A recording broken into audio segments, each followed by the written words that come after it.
रोज बनाए खाकर अपने भाग्य को कोसे। रात को ही चुपचाप सो जाए लकड़ी का गड्ढा लेकर एक दिन रही थी अपने घर को आ रास्ते में एक मंदिर देखा।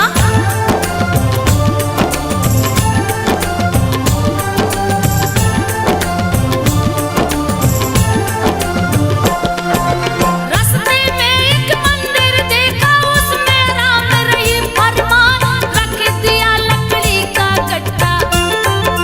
घुस गई मंदिर में जाए उसमें माँ की मूरत देखी। जो माता संतोषी कहाँ बहुत सी स्त्रियां उसने देखी। सब पूजा की थाल सजाए लगी पूछने स्त्रियों से क्यों सब आरती थाल सजाए फल क्या होता इससे बोली। सारी बातें दो समझाए एक स्त्री ने उसे बताया।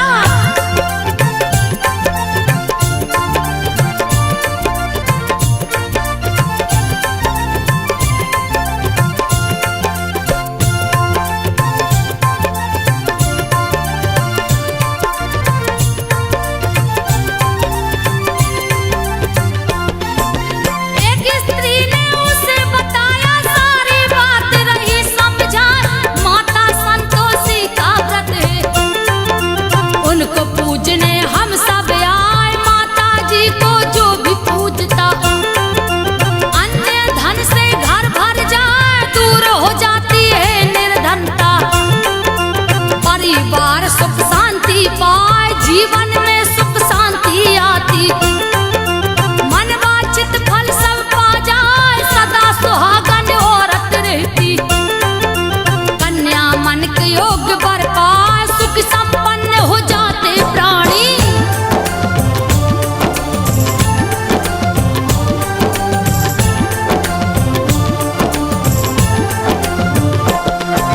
सुख संपन्न हो जाते प्राणी फलता फूलता है परिवार।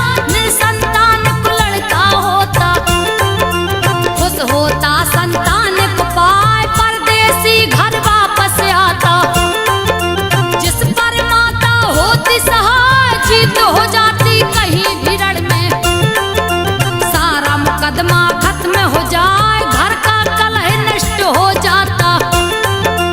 धन संपत्ति देती बढ़ाए संतोषी संतोष है देती। मनोकामना पूर्ण हो जाए सभी स्त्रियां उसे बताई।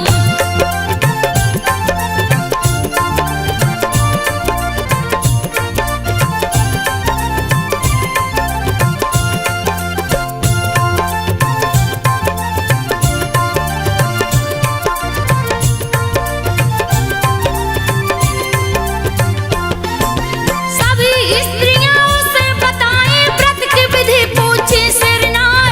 एक बूढ़ी स्त्री ने बताया सारी विधि रही समझाए। गुड़ चने का प्रसाद बांटना खुद भी उसको लेना खाए। गुड़ चने सज पूजा करता संतोषी मां प्रसन्न हो जाए। शुक्रवार को व्रत है रखते सूर्य उदय से पहले नहा स्नान ध्यान से निवृत्त होके माँ संतोषी के मंदिर जाए। माँ के व्रत की सुने कहानी।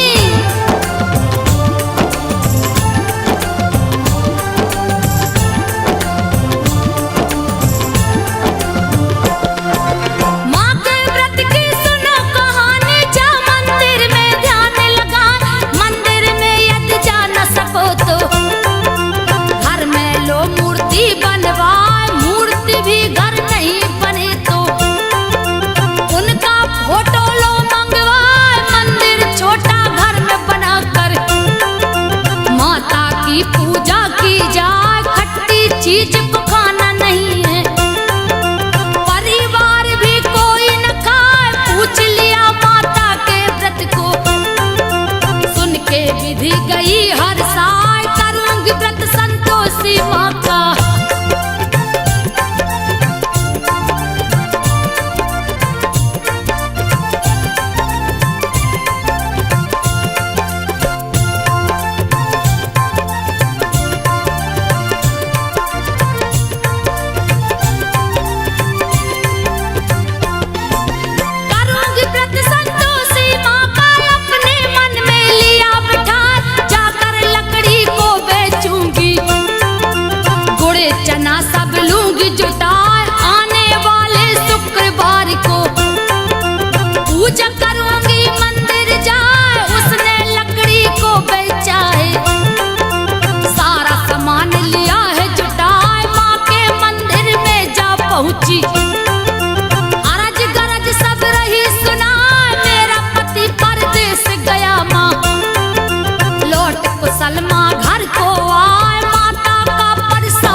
बातें दो बतला, यही तो तेरी बहू है बेटा।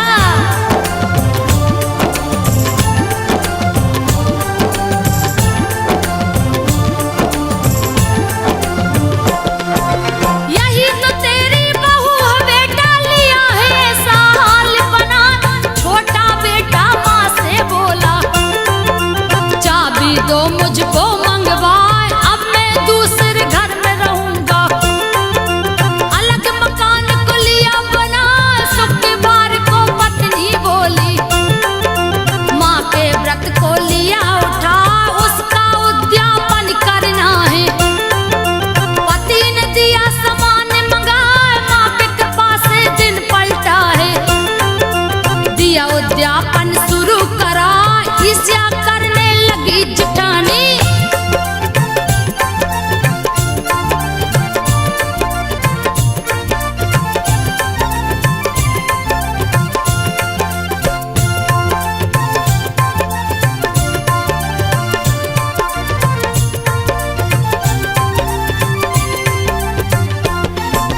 ईर्ष्या करने लगी जिठानी, बच्चों को है रही समझा।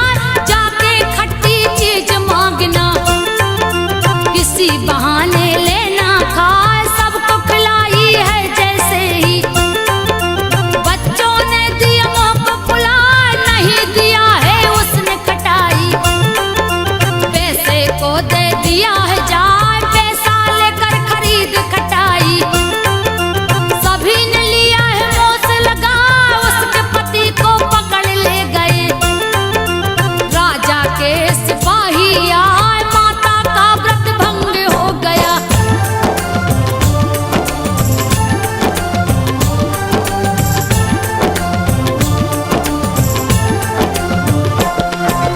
माता का व्रत भंग हो गया, फिर से किया उद्यापन जान। सारे विरोधी पस्त हो गए, उसका पति गया है यार, फिर उसके 2 बच्चे हो गए।